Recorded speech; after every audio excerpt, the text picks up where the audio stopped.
খান সাহেব আপনাকে তো কোরবানি দেওয়া হলো। তা আমি বললাম এই কোরবানি কি ইব্রাহিম আলাইহিস সালামের বেটা ইসমাইল আলাইহিস সালামের? তখন বললেন পীরগাছা কাউনিয়ার লাখ লাখ নারী পুরুষের কোরবানি, এই জন্য এই কোরবানিটা বড় কোরবানি।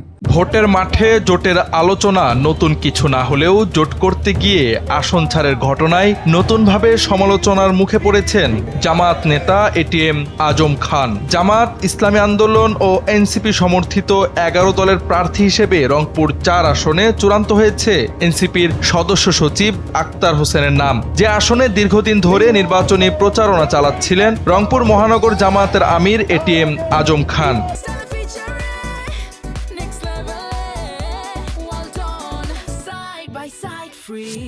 দল থেকে ফোন করে জানানো হয় জোটের জন্য এনসিপি নেতা আক্তারকে এই আসন ছাড়তে হবে তাকে, আর এই ছাড়কে ইব্রাহিম নবী ও তার পুত্র ইসমাইল নবীর ত্যাগের থেকেও বড় ত্যাগ বলে মন্তব্য করেন জামাতের এই নেতা।